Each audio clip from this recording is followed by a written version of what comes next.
Hello everyone, thanks for tuning into today's second video. We're going to have a look at the weather for the next 10 to 14 days for today's second video.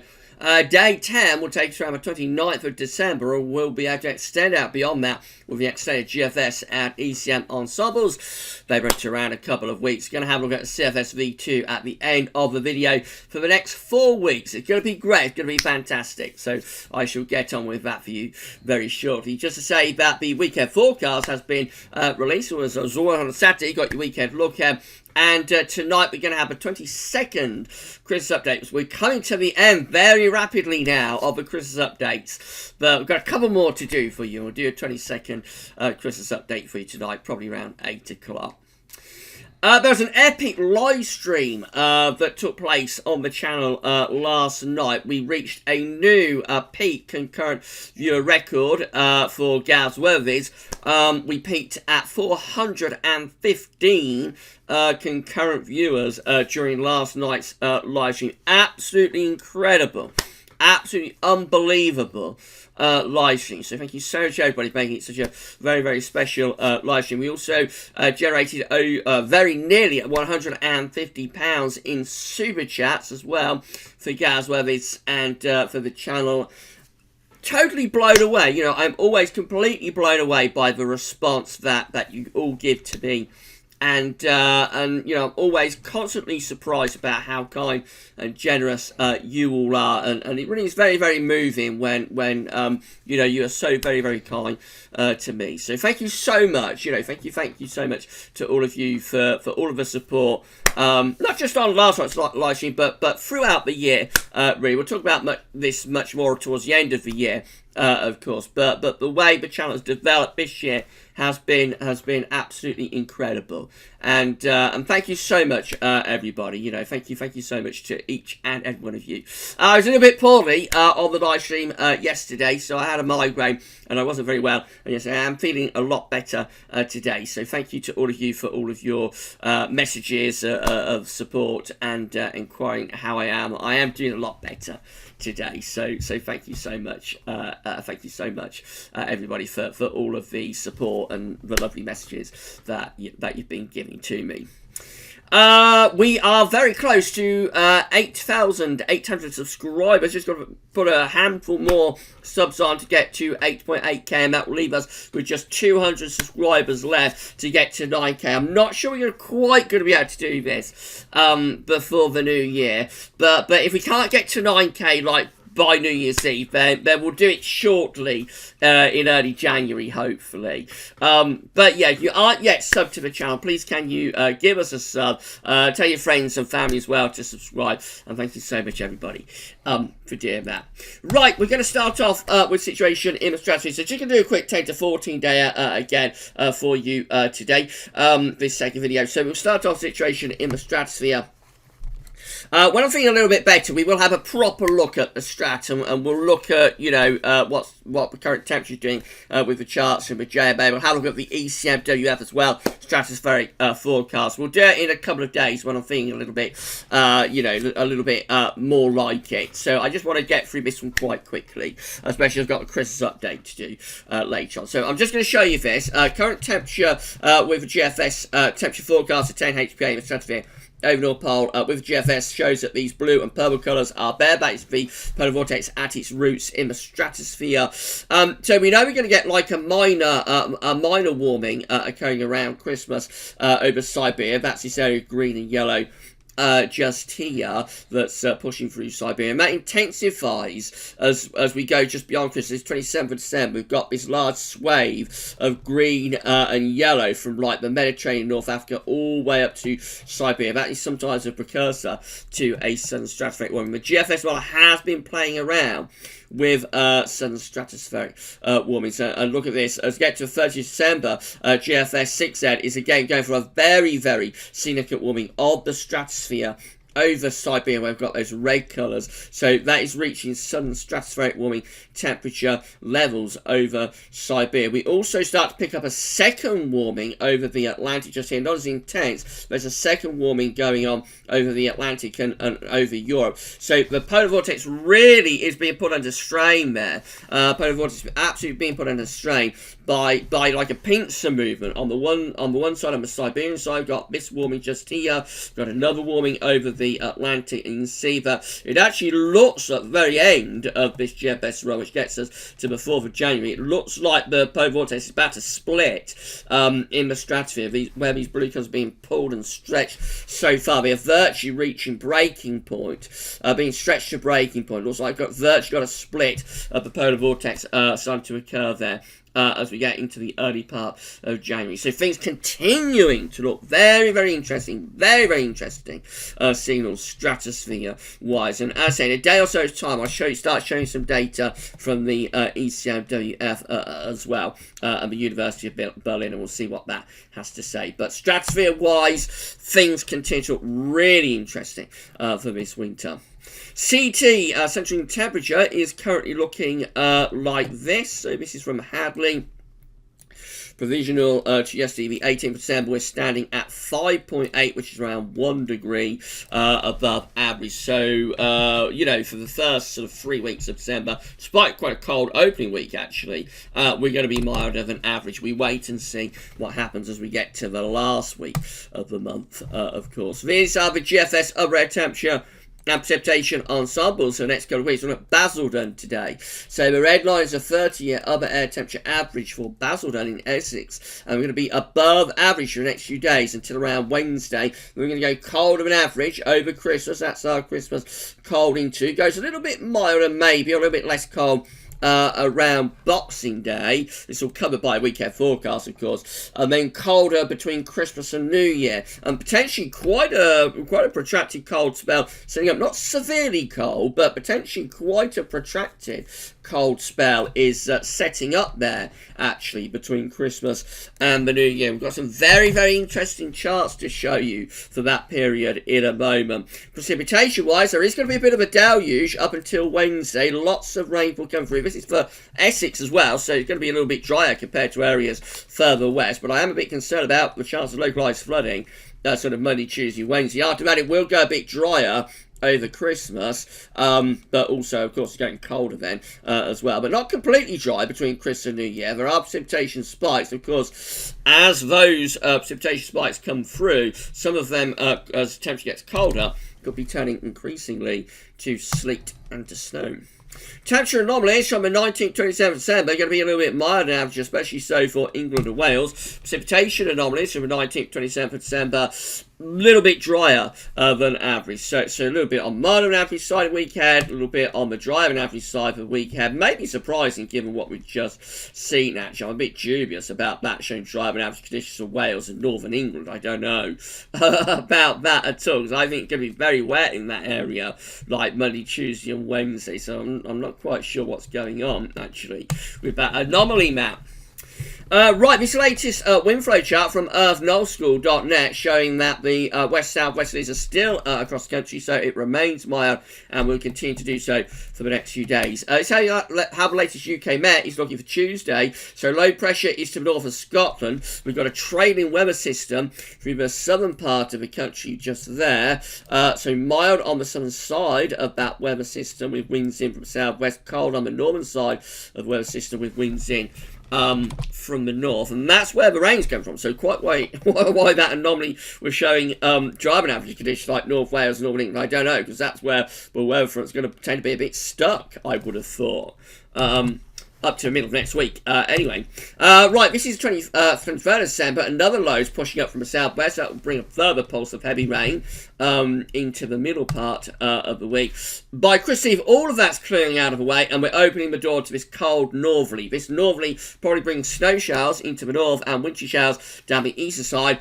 It will be cold as well, and then as that ridge of high pressure builds in across the country, that's likely to give us a frosty start to Christmas Day. This is midnight on Christmas Day, so likely to be a frosty start to Christmas Day this year, and quite a cold Christmas Day as well, but also a lot of dry weather with plenty of sunshine. I think that's what we're sort of expecting at the moment. A relatively dry Christmas Day, but cold with frost, particularly in the morning and maybe on Christmas night as well, a little bit milder perhaps for Boxing Day.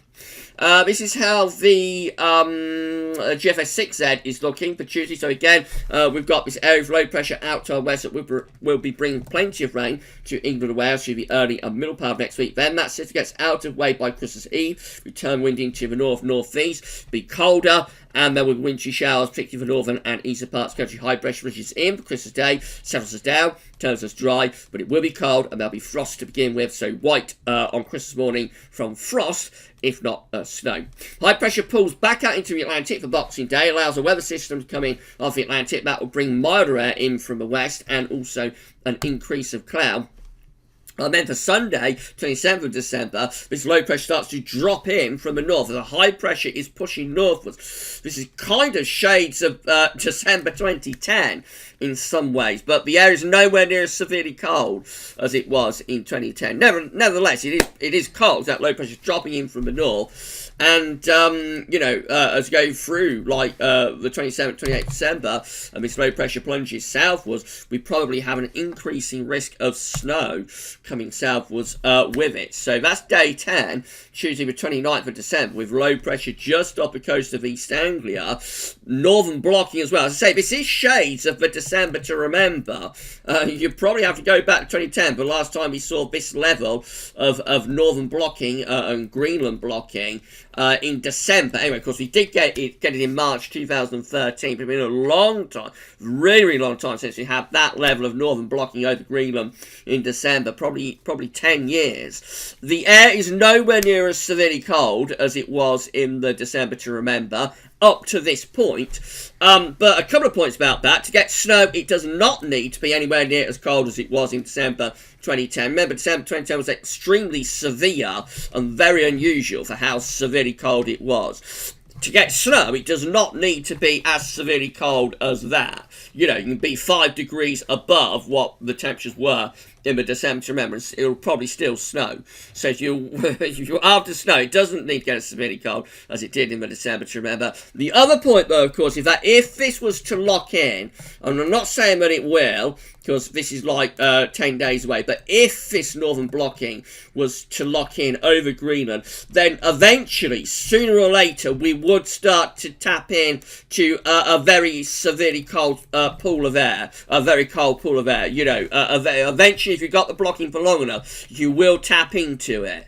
If you get the blocking locked in and it lasts for a couple of weeks, sooner or later, inevitably, you will pull a very cold pool of air out of the Arctic. So very, very interesting what the GFS6 said is showing that. And it stays cold into the end of the year as well. So this is moving up to New Year's Eve. So we're still blocked and cold. We still have like a mid-Atlantic ridge. It's still extending up towards Greenland.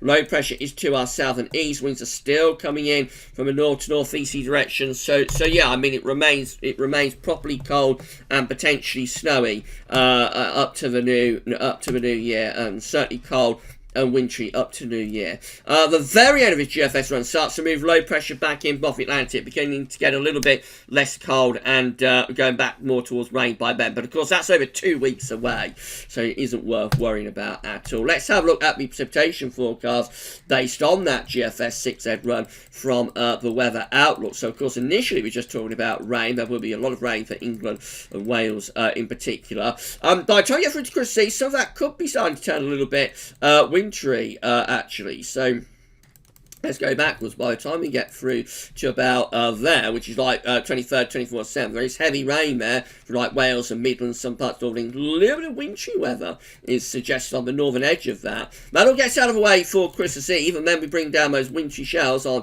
the northerly wind. Mainly dry for Christmas Day. Rain with some snow across Scotland moving in on Boxing Day. And behind that, of course, we start to pull in those cold northerlies. And then we're talking much more about snow after Christmas, between Christmas and New Year. There's the suggestion here that there is quite a bit of snow around as that low pressure is dropping southward. So even though the air is nowhere near as severely cold as it was in the December to remember, it still looks as though it could be quite snowy between Christmas and New Year. We're up to the New Year now, up to New Year's Day and beyond it. And again, the suggestion is certainly there that there could be further sleet and snow around in places. So very, very interesting, really interesting GFS 6 there. You'll find out when we do Chris update tonight what the 12Z is showing. This is how the GEM is looking. So again, going to be quite a bit of rain around until Wednesday. Then it turns drier and colder. Christmas Eve and Christmas Day. High pressure then builds in as we go beyond that into Christmas and into Boxing Day and like Christmas Sunday. And then as we get to day 10, we start to pull in something colder again from the north. Not going to town with northern blocking with the GEM like the GFS 6Z was, but we do pull down like a colder push again from the north with the GM. And then the ECM looks like this. So again, more rain to come, relatively mild in the south until around Wednesday, then turning drier and colder over Christmas. And then here comes that northerly blast between Christmas and the New Year. So this is day 10, Tuesday 29th December. Proper northerly blast going on there. Look at that. Mid-Atlantic ridge and a low pressure in the North Sea pulling down the winds from a very long way north. Follow the isobars back. That's where the air is originating from. That northerly is plunging down. Wow, absolutely plunging down. Across the west of Europe with the ECM at day 10. This is a precipitation forecast based on that ECM run. So again, lots of rain to come for England and Wales, at least initially. And then the rain gets out of the way as we get through to Christmas. It turns drier, but there could be some wintry showers draped around the coast. Moving up towards day 10, we bring this band of heavy rain southwards from Boxing Day 27th of December, and behind that, that's when the air starts to turn very cold as we pull in those northerly winds and showers turning increasingly to snow. These are the options on the table within the ECM ensembles today for day 10, which gets us to the 29th of December. We have 12 members of the ECM ensembles with a mid-Atlantic ridge going towards Greenland, low pressure to our east, winds coming in from the north. Cold with northerly winds there at day 10. 11, very similar, high pressure to the west, low pressure to the east, winds again are coming in from the north with that one. 9, have a ridge over the country now into the Atlantic. That's going to be dry, perhaps a little bit on the milder side. 9 just here again with a mid-Atlantic ridge, winds sort of northwesterly to almost northerly. 7, again mid-Atlantic ridge, low pressure to the north, winds lined up northwest southeast. And 3 with high pressure just to our northwest, pulling in like an easterly wind. With that one potentially in 2 weeks' time. These are the options that we've got. This is going to get us to the 3rd of January. You have 14 members of the ECM ensembles again with a mid-Atlantic ridge, low pressure to our east. Winds are probably coming in from the north. 13 with a mid-Atlantic ridge combined with northern blocking, low pressure to our east and south. Winds are in from the northeast. 10 again with a mid-Atlantic ridge going towards Greenland, blocking, low pressure to our south and east. Winds are in from the northeast. 8 with high pressure over and to the west of the country. A lot of dry weather with that, but probably quite cold. And 6 with high pressure just to our east, low pressure to our northwest. So that one we're bringing like a southeasterly flow, probably dry and a little bit on the frosty side. CFSV2 looks like this. These are 500 millibar heights, bringing down to week periods. The first week period takes us from the 18th to 24th of December. Christmas Eve coming week has low pressure to the south, has high pressure to the south, should say, low pressure to the north, and winds are in from the west. Week 2 looks like that. It's Christmas week. It's Christmas Day to New Year's Eve with high pressure to our west and winds pulling in from a northerly direction. Trough of low pressure through northern and western Europe. So going colder through the Christmas week with a little bit of wintry potential. This also looks like it could be very cold. This is the 1st to the 7th of January.